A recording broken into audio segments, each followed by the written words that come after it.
Welcome back to Two Witches Talking. This is Megan and Morgan. Hey, everybody. Hello. How are you, Morgan?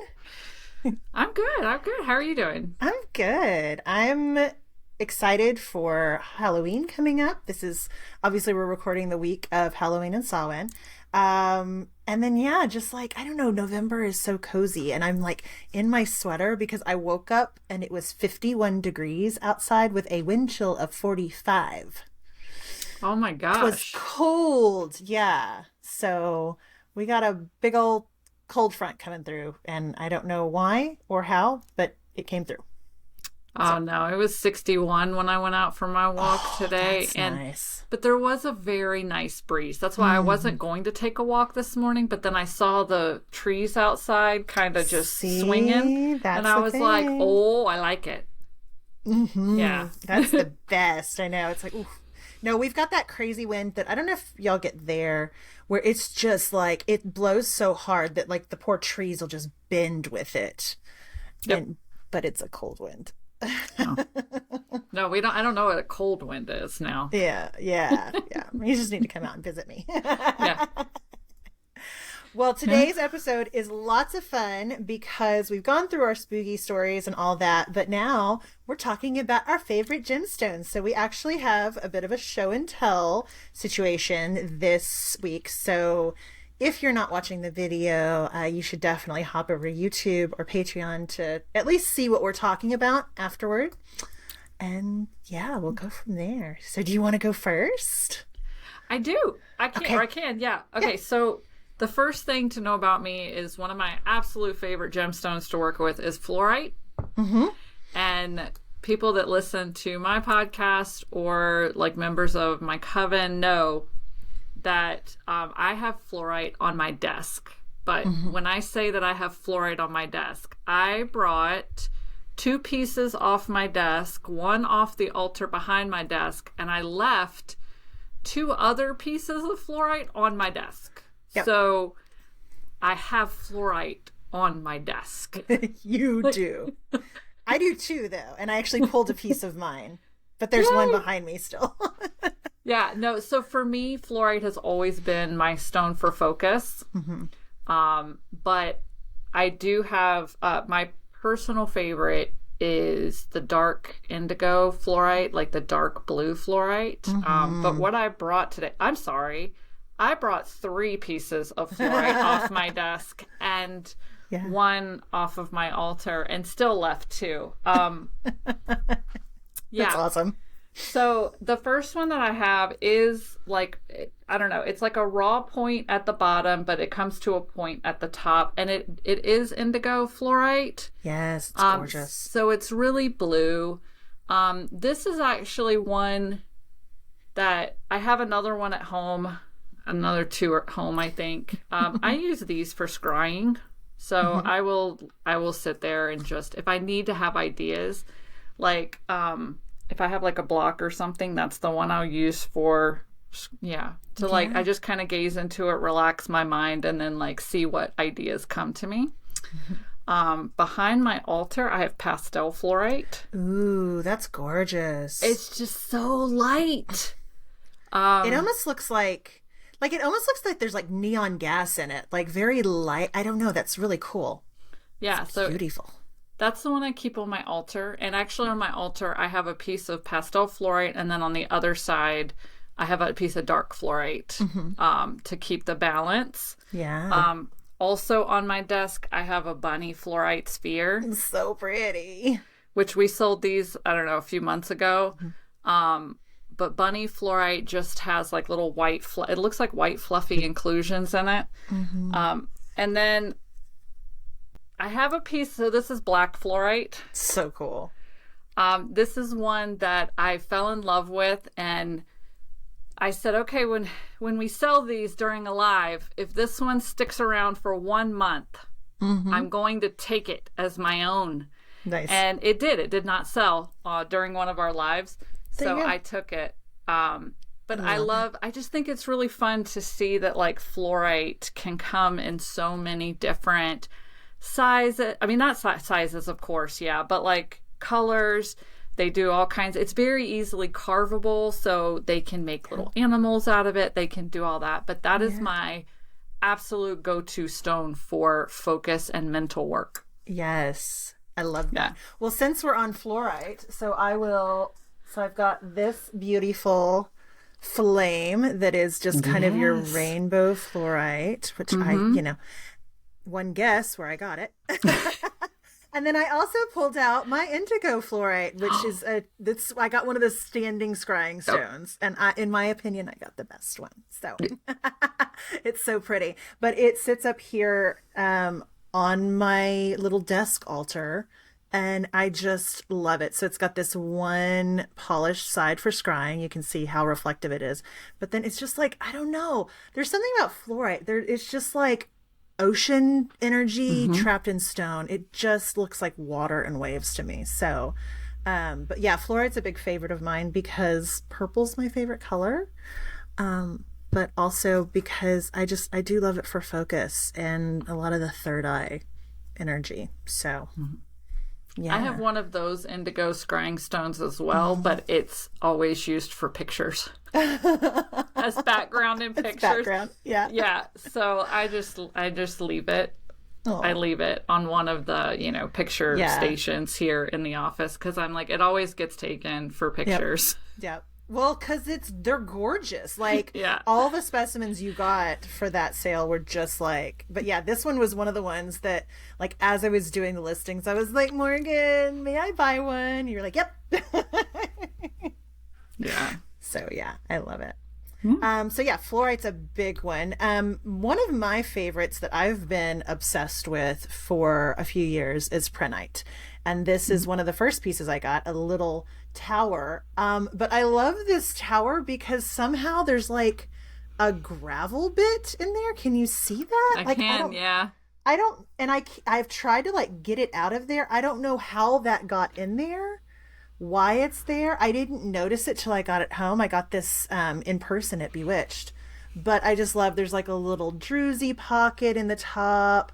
And this sits close to my desk as well because it is just great for calming energy, heart energy. It's also like really good for like psychic stuff I've found. So there's psychic powers. And since I sit here and I do a lot of intuitive work, I do a lot of Reiki work, all of that just kind of happens in this little spot in my office. I'm like, the more of the psychic intuitive stones I can have around me, the better, in my opinion.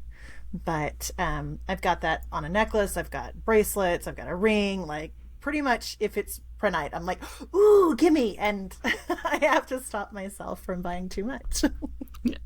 So no, that one's I have a really fun little story about prehnite. Yeah. So I had a friend, amazing friend, love her to death. But she had an attachment, and she knew she had an attachment, like a darker attachment. And we tried several times to remove it. It had been with her since she was a kid, like as long as she could remember. So the best we could never remove it, but the best we could do was just kind of bind it, I guess. Okay. Yeah. Anyway, so we started binding it one day. I was helping her bind it, and I got home and I could tell that some of it had tried to attach to me. So I was like, okay, what am I supposed to do? I went into meditation, and my guides told me I had a necklace for that was great for spiritual protection. That's what prehnite was for. So the first thing that they told me to do is you have to do a cleansing pour over bath in your shower. And I downloaded the ingredients like salt and stuff like that. And they said it had to be ice cold. And I was like, okay, that's weird. So, and then they were like, when you get out of the shower, wear the prehnite immediately and always wear it around your friend. And I was like, all right. So the craziest thing was when I got in the shower and did this freezing cold herbal pour over cleansing thing. When I got out of the shower, I had a text message from my friend saying, I don't know, I feel like I'm going crazy, but my head just started itching horribly. Oh, gosh. And I was like, yeah. So that was like confirmation to me that whatever was on her had tried to kind of attach itself to me. But ever since then, if I've ever felt like I needed spiritual protection. That's my go-to. I have a little necklace for it. That's my go-to necklace. Yeah, that's a big one. I like to wear it anytime I'm doing energy work too. Yes. For the same reason. So yep. That's so cool. I love that this is like this is going to bring stories out. So yeah, that's perfect. Yep. All right. What have you got next? I will share my little fun guy that I immediately connected with at the gem show this year. Ooh. So I have a thing for smoky quartz celestials. Specifically. Don't get me wrong. You know, quartz celestials, cool. Amethyst celestials, cool. But there's something about the smoky quartz celestials, which is also called like skeleton quartz or crocodile quartz, I think is what it's called. I think so. But this was the first time that I'd ever seen anybody take a piece of smoky quartz celestial and they carved a skull into it. I love it. That's so cool. And I love that the skull, at least on the camera, is kind of subtle. Yes. It's like you realize it's there when you really look. Yeah. So, and he just caught on camera too. He has the most amazing rainbow up here. He does. Little third eye rainbow. So yeah, so Colin, this was a vendor we'd never bought from before. Colin found them. They're from Brazil. They're out of Brazil. And he found them and bought a bunch of something. I can't remember what it was. And then he's like, oh, do you want to go check out that vendor? And I'm like, yeah. And like, this was the first thing I saw. And I immediately bought it. And Colin was like, oh, what live? Is that going to go up for like when? And I was like, nope, this is mine. I immediately just... I don't know. I was drawn to him. He sits on my desk, and just to go completely crazy, when I really have a creative block or something, I hold him and I talk to him.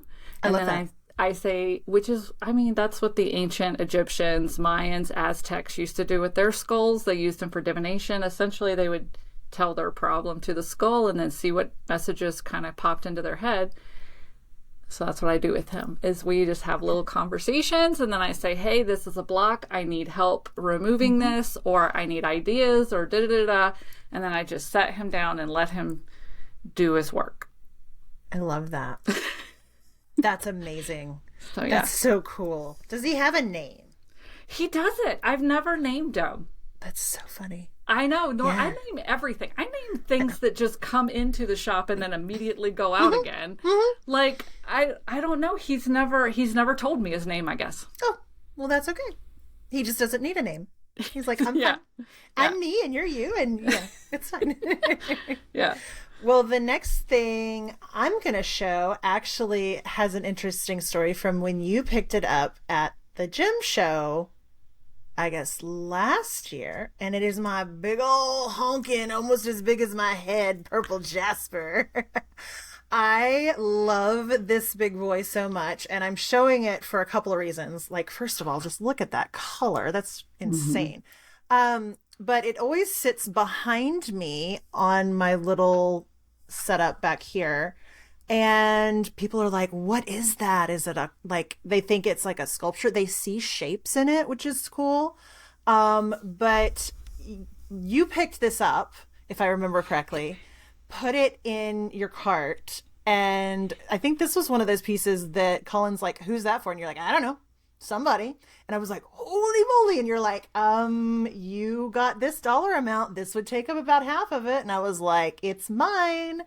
And then I checked it out and was I shouldn't have been surprised at what it's for. But it's for transformation. It's for, energy healing. And this was all like right when I was finishing up my Reiki master certification. And it was like, this is for opening doorways. It is for, like psychic, spiritual enhancement, all that. And I was like, oh, of course it is. Yep. So that's my big old boy. And I don't even know how heavy it is, but it is really heavy. But yeah, and I love that people like will see it and they'll just be like, is that a whale? Is that a skull? Like, cause they see different patterns in here. So it's an interesting, almost Rorschach test for what they see. But yeah. And I love gemstones that are basically babies. Like 5 pound, 6 pound, 7 pound, 8 pound gemstones. Like they're our new babies. We're not having more kids, so we just acquire gemstones. No, I could literally sit here and I could just like hold it. Yeah. Yep. It's huge. I love it so much. Yep. Yeah. But so I have from the same vendor actually. Oh, cool. Colin picked this up one year, and he had it on the cart while I was exploring a different part of the warehouse. And I looked at him and I said, "That's mine." And he goes, "What?" And I was like, I love that. And y'all, it's the weirdest thing on the face of the earth. So I'm here for it. Oh, yes. This is technically pink amethyst, even though it's white, and it does have a little bit of purple. But technically, this is pink amethyst. It's a pink amethyst. I don't know why they chose to carve it like this, but I'm going to share with you all why it's on my desk. Yeah. Okay? So inside is a geode at the top. And I don't know what it is, but it looks like mold growing. It's not mold. Yeah. There are black spots all over the inside. So if you can picture the top of this thing that looks like it could be used as a weapon to bludgeon someone to death with. It's broken open in the top with the geode going down into it. And yeah, all over the geode points are black dots. Yeah. I don't know what that is. I have no idea what that mineral is. Never seen that before. It's not mold. It's in the actual gemstone. But to me, the minute I saw this, it looks like shoulders and a neck and a head that's broken open. So immediately what came to mind to me was creativity. That's so cool. And so that's why I keep it on my desk, because whenever I, again, have a creative block, I hold it and sometimes talk to it, because it kind of has like not really a face, but like if this were the head, this would be the front of the face in my opinion. And so I will hold it and talk to it because I want that creative outburst or outpouring from the top of cool. So that's my weird pink, although it's white, but it's my weird pink amethyst geode with some kind of moldy disease mineraled on it. I love it. And to me, it looks like a cup. It looks like if I were Indiana Jones and I had to pick out the Grail, I would probably pick that out because I could see that. I can see that. Which also, again, is creativity and pouring out and all that. So yeah, I could see that. And I'm pretty sure that the little black pieces are what's called goethite, but it's spelled like GOETH something. Like, and the middle ones make an sound when it doesn't say that at all, because that's usually little inclusions that are found within amethyst is goethite, but it's spelled like goethite. But I don't know, because I'm not an actual geologist, and we would have to have it like tested, I think, to figure that out. But that is what I've normally seen as little black spots within amethyst. I've also always wondered how to pronounce that word, because it looks like goethite. Yes, I had to ask. We've bought some amethyst wands that had them in there, and I had to ask, because I was like, these are going on a live. So, and the people at that one of our vendors does have a geologist that they employ. Cool. So I talked with the geologist, and they were like, it's pronounced goethite. And I'm like, there's an R? It's it's a different language. It's okay. That's funny. Well, I think I can share this because the listing will be already up and probably sold out by the time people hear this. But I love finding out about new stones to me, and I was baffled and just really into lakelandite. And there's a couple pieces, or there's a piece on the most recent launch after, like, talking about things in the future is so weird. But I was just blown away by the fact that this stone is found in one place in the world in like a 648 square foot mine, like itty bitty. And I just think that's so freaking cool that like still to this day, 2025, we're discovering new shit like that all the time. Yep. I think it's so cool. Awesome. Yeah. So I'm going to show you 3 of my little novelty pieces because, you know. So these little guys, first of all, I pick up at Bewitched when I feel like it. So they have little eyes on them. I think they're little, like, I don't know, agates or jaspers or whatever. But like this little guy has a frowny face. He's kind of grumpy. But this one is happy. So they sit here like right on my desk. I'm going to put them back. So I just had to share them because they're so cute. But I know they're dark and light too. There's like a light That's one, true. like the grumpy one was dark. It was like a gray color, and the happy one was a light color. So look at that balance there. I know, and I didn't even think about that. That's hilarious because I got them at 2 different times. So because we went, and I think I got this guy first. There were 2 available, and Danny grabbed one, and I grabbed this one, and then I went back and I grabbed another one. I would totally, if we had a store like one that you walk into, I would be putting googly eyes on all of Everything. the gemstones just to let you know. Like, Yeah. New witch's bizarre idea. Yes. Oh my God, we have to do that. Yes. Next year. I love it. But I know I referred to this in a previous episode, but so I have to just share you my teeny tiny little yellow calcite ducky. Like I can't even get him to focus. He's so little. Oh but my I found God. him on Etsy and he just made me so happy. And I was like, well, I have to add him to my little menagerie. I'm a huge sucker for gemstone animals. I love it. And it's like, I like to pull them out and like put them in different places, like when I need their energies. But he's so little and it made me happy.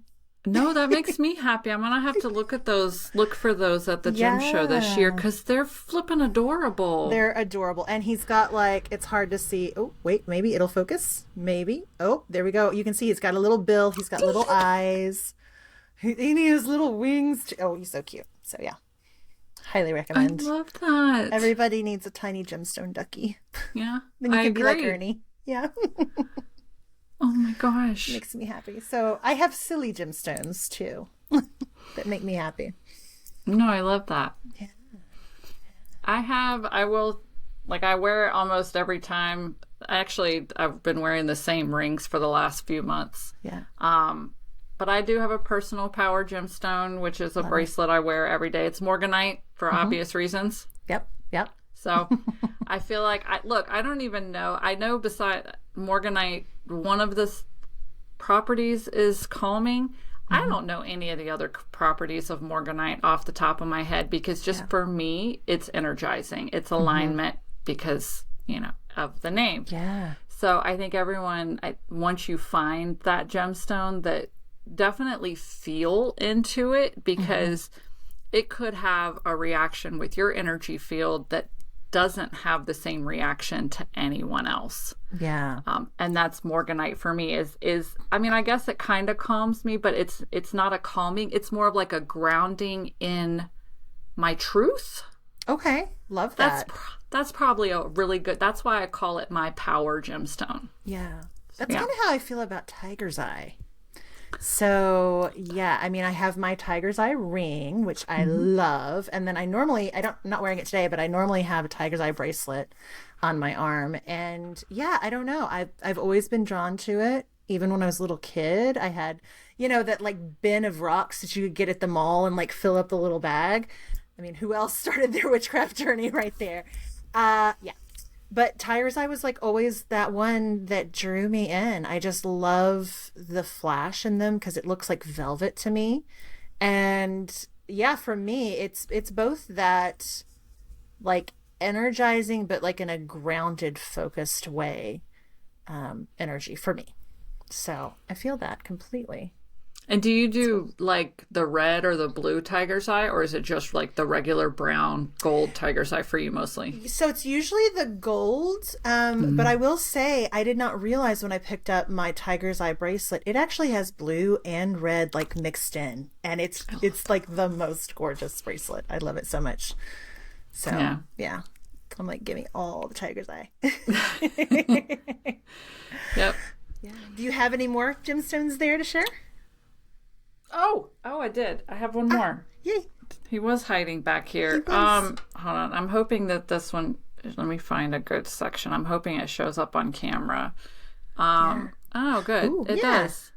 Okay. Yay. So this is a fun learning moment for people. Or teaching moment for me. If you are watching, you'll see the blue flash in this gemstone. So this is pneumite. Pneumite is actually very rare. And the little flashes that you see in my pneumite spear, you can also see kind of up here, you can see little gold flashes. Yeah. Okay, so pneumite, real pneumite, has labradorite-like blue or gold flashes or green flashes within it. Yeah. But it also has little copper or golden flakes in it. That's pneumite. Okay. What is being sold on the market today is copperite. See, there's another golden flash right there. Yeah. It's copperite, and they're saying it's pneumite. And it's not. Okay. And they're charging for pneumite because they're saying it's pneumite. So actual pneumite has the blue and green flashes along with the little copper flakes in it. But copperite only has the copper little tiny flakes in it. Okay. And copperite is not rare, and copperite is cheap as shit, but people are selling it as pneumite, and pneumite has two U's, which I love. I love weird shit. Like, you too. I do too. Yeah. So I have pneumite. I mean, this one is on my desk because we've actually found some pneumite spears. I think it was year before last, and the other ones were bigger. So we had like 3 that were bigger, and then we had this guy, and I bought it because it was actual pneumite. Like we were going through a bin of what was marked pneumite, but it was actually copperite, and we found 4 real pneumite spears. Ooh. So I got it to put it on my desk. I couldn't tell you the properties. I know it for me. I have a little palm stone in it too. It's very psychic opening, like whoosh. Yeah. But I do love to educate about copperite versus pneumite because there's a lot of unethical shit happening out there in the world when it comes to gemstones. And if you bought pneumite, I bought pneumite from a local store. It was marked as pneumite, and then I started deep diving into it and was like, this is copperite, and I paid $30 for a palm stone. Oops. Because it was marked pneumite, and it was copperite, which probably, I mean, and they could have been charged more too if they didn't know the difference. Probably. But yeah, there's a huge price difference between copperite and pnumite. Yeah. So, yeah. That's a big deal. Yeah. I'm sure, like, I'm sure there are retail stores out there that are like, ooh, let's just upcharge for this. But I feel like a lot of the upcharge is from the suppliers that are like, yeah, this is such and such. And it's not. No. So thank you for that education moment. Yay! Today's education moment brought to you by. Well, I thought I would finish up my part in our little show and tell by showing the 2 pieces that I referred to in our spirit guide conversation a few episodes back. Yep. And so for one of my guides is this super flashy labradorite. Like, look at that thing. Love that. So that is his stone. And it just like, it felt really good. He is like the darker of the 2. I'm like, okay, that's cool. That's cool. Little tower. And then my lighter of the 2 is this fun petrified wood piece that I got. This was way back in the inked crystals days. So the top is polished, but the rest is just raw. And I love that this is, the light is kind of weird.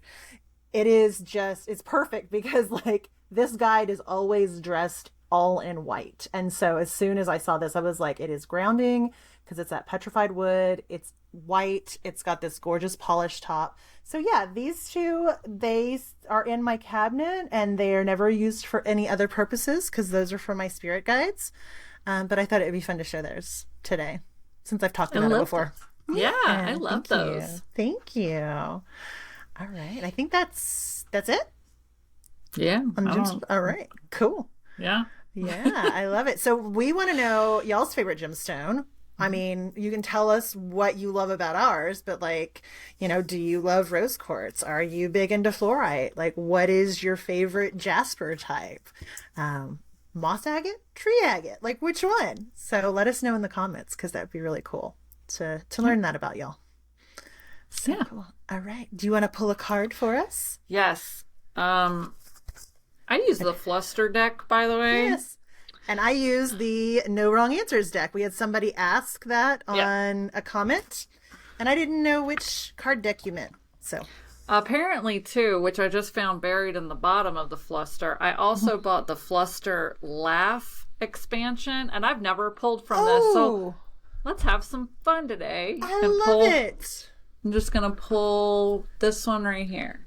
Heck Middle. Yeah. What was the most ridiculous thing about you when you were a teenager? The most ridiculous thing about me when I was a teenager. Oh. I could probably start this one. Okay. Yeah. I mean, I don't know if this is ridiculous or not. I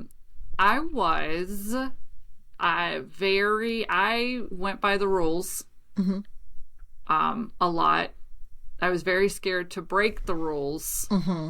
I loved bending the rules. But then when I broke the rules and if I got caught, I would double down. Oh, okay. Speak on that. I want to hear more. I doubled down. Do you know, and this is going to be so funny because my mom listens to my podcast and our podcast. Do you know how many deer, quote unquote deer, I hit growing up when I was a driver because I would miss curfew? Oops. That was my go-to. That was my go-to. That's hilarious. And let me tell you, I never hit a deer. Never hit a deer. That's good. Not once. But because I lived out in the boondocks in the middle of nowhere. And I mean, my drive home was a 20-minute drive home on rural roads. Yeah. So I probably, according to my parents, hit 5 or 6 deer from the time I was 16 to 18. And there's never evidence of this either. My dad would go and look at my car and be like, well, I just kind of like grazed it. I just grazed it in the corner, you know. And that's so funny. I'm going to bring it up again. My mom I'm going to get a text message after this one. There is one night I was at a party. I will say this. I did not drink, okay? But there was one night I was at a party in a field because that's what you did in the 90s. Yep.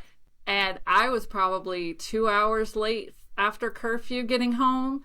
And I told my parents I took a wrong turn out of the party, which just happened to be right across the street from where my aunt lived. So I knew how to get home from where my aunt lived. To this day, I don't know if I've ever told my mom, my parents, where I was that night. And that's because I doubled down on that story. And to this day, I took a wrong turn leaving that party that night. You sure did. You sure did.